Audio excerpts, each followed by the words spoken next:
Olá, pessoal! Nos últimos vídeos, nós vimos alguns conceitos que serão muito importantes para entender as estruturas de dados. Nós exploramos um pouquinho o que são dados. Nós vimos que dados são valores que são registrados numa estrutura que a gente chama de registro, que pode ter um estado entre várias possibilidades. A gente viu que a diversidade de possibilidades é o que define o tipo de um dado. E a gente viu também que os dados são contáveis. O número de dados é equivalente ao número de registros que a gente tem para armazenar esses dados. A gente viu depois que, em computação, os dados eles são armazenados na memória.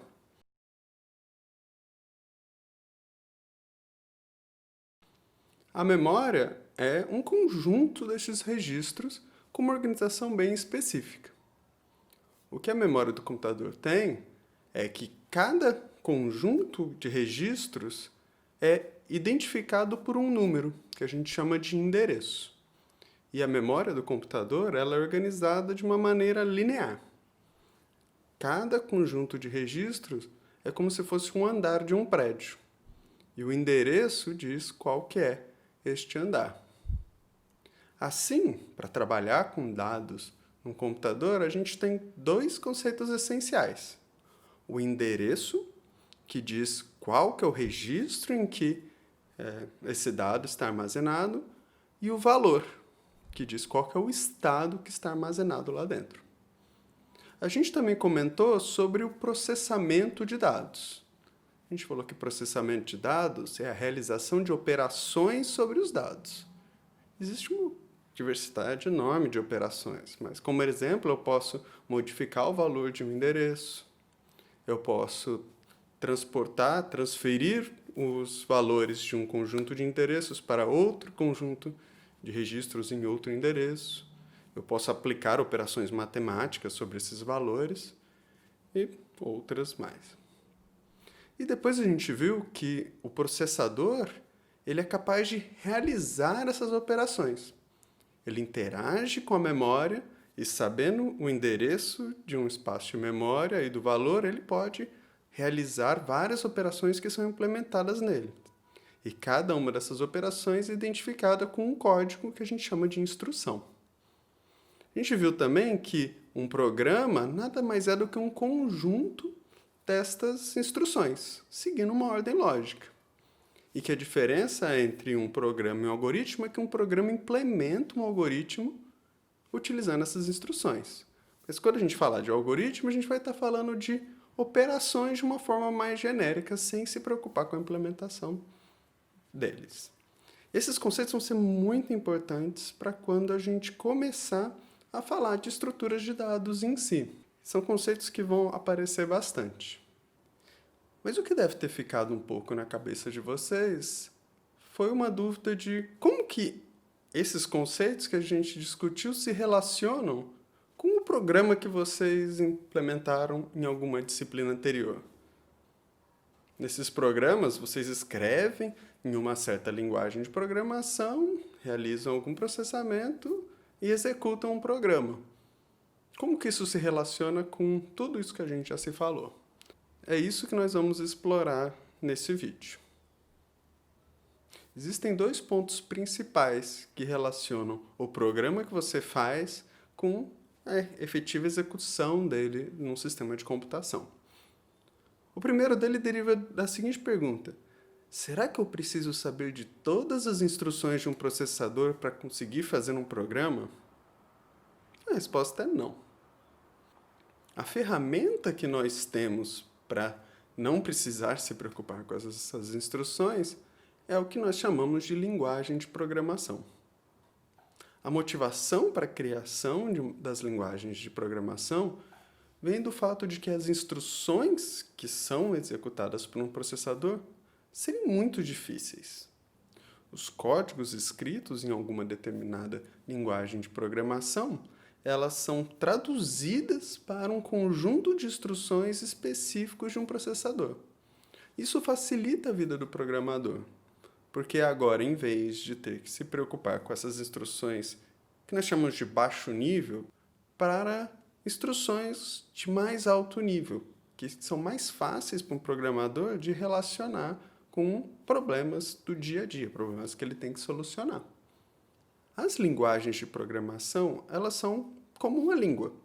Elas têm uma gramática, quer dizer, elas têm palavras com significados, e elas têm uma sintaxe, ela tem uma forma de ser escrita. Só que elas são uma coisa que nós chamamos de uma abstração. Mas existe uma diversidade enorme de linguagens de programação. E cada uma delas automatiza algumas partes do processo com diferentes níveis de abstração. Nós temos linguagens que nós chamamos de mais baixo nível, que elas são mais próximas das instruções que um processador realmente executa. Agora, nós temos linguagens de mais alto nível, que as instruções em nada parecem com as instruções que o processador executa. Assim, é possível um programador não ter a menor ideia de como um computador efetivamente funciona. Basta que ele conheça a linguagem, que ele saiba utilizar as instruções e operações que são implementadas nessa linguagem. Então, qual que é a vantagem de eu entender como que um computador lida com a memória, como que um processador lida com endereços e valores, etc. Eu gosto de uma analogia que é a mesma coisa que um piloto de Fórmula 1. Para você dirigir um carro, você não precisa saber muito sobre a mecânica, sobre a aerodinâmica. Tem lá os mecânicos que trabalham para isso. Você só precisa saber acelerar, frear, dirigir, trocar, passar de marcha.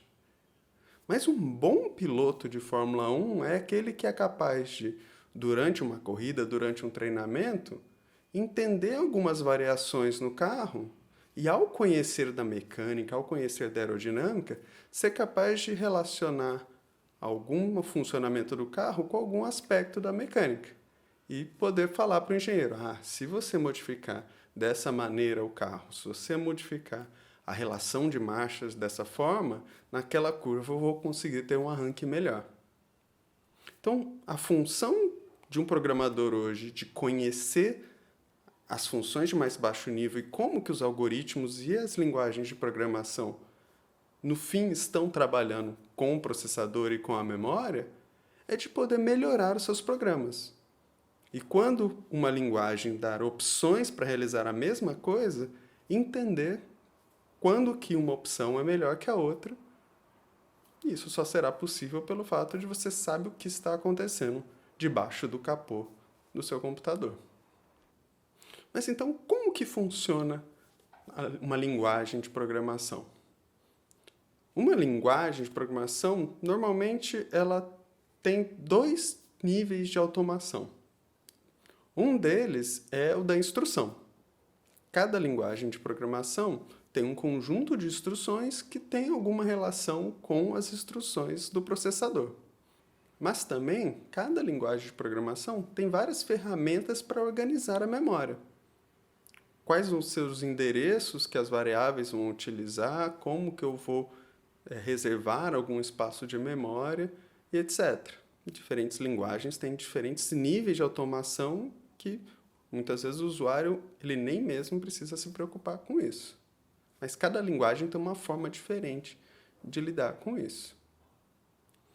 Aí, o processo com que você faz um programa com uma linguagem você escreve esse programa. Existe um outro programa que se chama de compilador.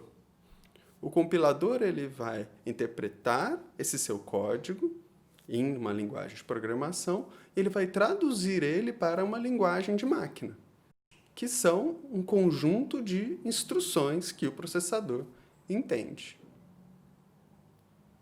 Mas nem toda a linguagem de programação funciona exatamente assim. Existem algumas linguagens em que esse processo de tradução ele ocorre por instrução, em tempo real. São o caso das linguagens interpretadas, como o Python ou Octave. Cada instrução que você coloca no momento da execução, ela é traduzida na linguagem da máquina e executada.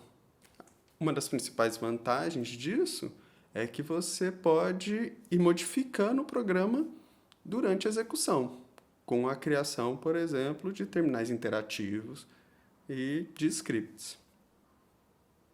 Existem ainda linguagens que estão mais ou menos no meio termo, que, por exemplo, o Java.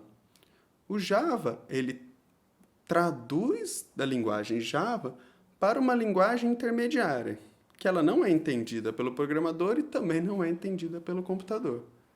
Mas em cada computador, ele pega essa linguagem e traduz ela para a arquitetura específica daquele computador, usando um runtime engine, que é um motor de execução em tempo real, que faz essa tradução na hora. A vantagem disso é que o mesmo programa pode rodar em várias arquiteturas diferentes, sem que seja preciso modificar a linguagem ou recompilar o código cada vez que for rodado. Então tem uma diversidade enorme de tipos de linguagem, cada uma com as suas características. Quando você entende esse processo, você pode até mesmo comparar as linguagens. Tem situações em que, se você fizer toda a compilação antes da execução, a execução é mais rápida. Mas há situações em que você precisa modificar o programa muito rapidamente. E a compilação, por ser um processo complicado, pode atrasar esse processo de criação do programa. Então, legal. Então, agora a gente já sabe qual é a relação entre a linguagem de programação com as instruções do processador que a gente discutiu nos vídeos anteriores. Mas como que eu coloco esse meu programa para rodar? Bom, um computador, para ele rodar mesmo, ele precisa tomar conta de várias coisas. Eu preciso ser capaz de inicializar os periféricos, eu preciso ser capaz de organizar a memória para diferentes coisas que eu quero utilizar. Eu preciso ser capaz de ter ferramentas para interagir com entrada e saída de dados. Agora, imagina se todo o programa que você fizesse tivesse que implementar tudo isso na mão. Não é muito prático, né? Então, efetivamente, a maioria dos nossos programas rodam controlados por um outro programa. O programa principal que roda num computador é o que a gente chama de sistema operacional. O sistema operacional é um programa com várias instruções, foi compilado em um lugar, foi escrito por alguém, que é um dos primeiros programas que roda quando você começa o computador. Na verdade, o computador sempre tem um sisteminha, um programa que já está implementado lá, que carrega o sistema operacional. E o sistema operacional com o programa vai e roda e fica rodando as suas instruções. E o que o sistema operacional traz para a gente? Ele já implementa vários programas que cuidam de cada uma dessas tarefas que são mais tediosas. Eu tenho os drivers de um monitor, então o sistema operacional já tem programas que me facilitam a interação com o monitor. Eu tenho programas que já conseguem ler uma tecla que eu aperto num teclado, e assim por diante. Eu tenho um conjunto de funções já implementadas pelo sistema operacional que facilitam a minha vida.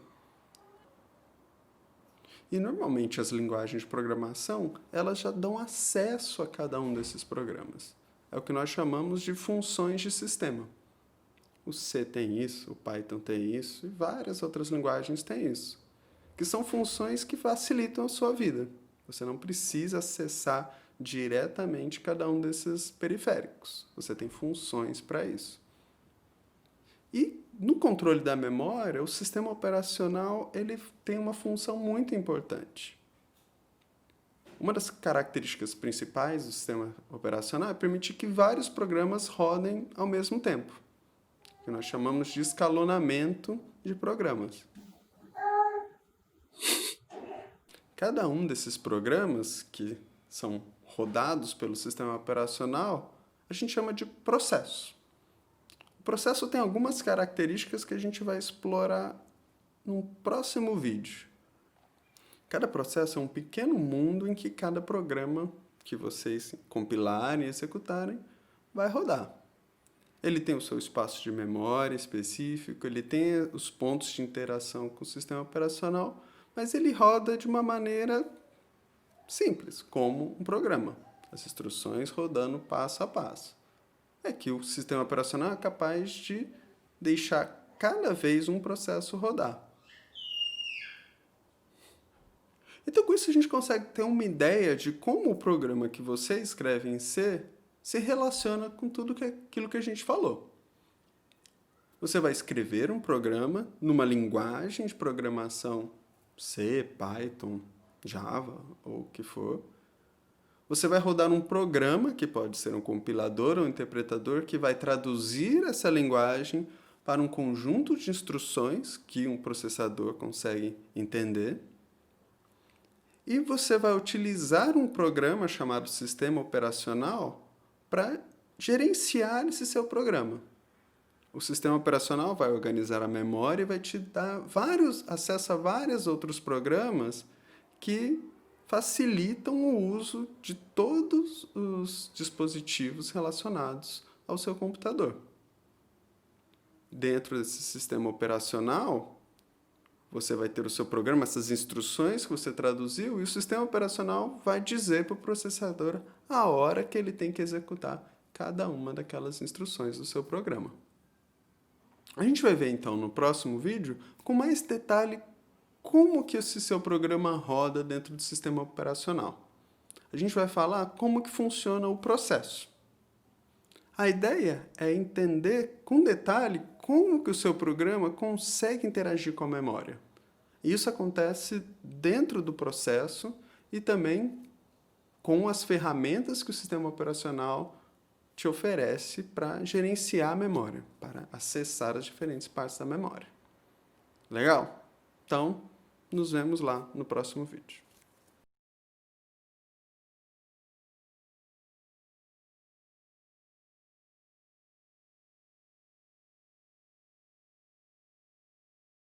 Tia, me dá 5 minutos para eu terminar aqui?